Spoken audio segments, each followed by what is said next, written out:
Наместо обработливи површини замрзнати езерца, ваква е сликата пред влезот во село Бориево, познато по раноградинарските производи. Но наместо производство, земјоделците сега ги бројат штетите. Потрошиле многу пари за затоплување на расадите, кои веќе се спремни за расадување. Но нивите се полни со кал и тиња и нема каде да го продолжат производството. Револтирани се и од неажурноста на локалните власти, бидејќи се уште немало формирана општинска комисија за проценка на штетите. Расето е подготвен за сеидба. Всичко е под вода, подверно помина водата там дека што треба да саду, ама одоле е подвирно, он си иде од реката. Значи одоле се подвира водата, одгоре на водата што се па и мокро. И сега не можеш да го садиш. Значи мина му вегетацијата. И кога го садиш и на нивата го носиш, значи со чушки, со цвет, нема ништо, а скапо семе е това. Хумусот, значи сите работи тука се на ниво на на това работа, значи на и семе и хумуса и се во една работа, значи трошко давиш, а нема дека да го садиш. Моментално овде во моментот садаме краставици. Ама нема дека да ги посадаме. Многу тешко. Да, зошто нема каде да ги посадите? Зошто се е под вода. И покасно ги садиме вај година. И лани беше порано сеидбата, вај година многу покасно. Штети се многу лош моментално. Не може да садаме. Видете самите прапаѓе. Многу кале.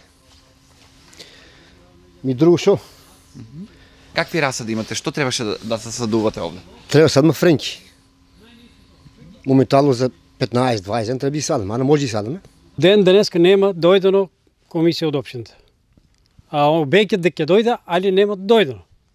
Таа е причината. А има полето поплавено кон џамите. Тук се гледа асфалт дека ни пресечува турно Бориево, тука запира водата, од честина тук се напани вода, не можеме да испуштаме надоле и лежи си водата во површините. Луѓето што имат парно под котеле, растови се прерастани, не може да ги садат на место, пошто има вода оште.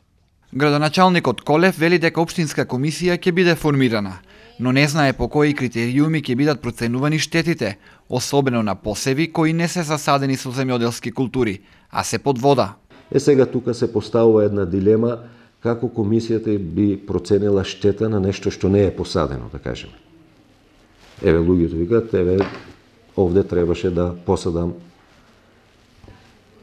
некоја култура, сега не можам да ја посадам. Знам примери на некои луѓе, расадот им е прерастен, значи стварно не може да излезат, меѓутоа не знам по кои критерии и како би работела комисијата на база на предпоставка и на база на она што е кажано и што некој планирал, да кажеме. И тука би можеле да настанат некои недоразбирања, да кажеме, и затоа ние ќе ја разгледуваме состојбата овие денови и се што е потребно, се што е во надлежност на општината ќе преземеме. Поплавени обработливи површини има и во останатите населени места во оваа општина: Моноспитово, Еднокуќево, Робово, Босилово и Турново. Градоначалникот Колев вели дека благодарение на претходно исчистените терцијални канали се спречиле поплави од поголеми размери, при што штетите денес би биле далеку поголеми.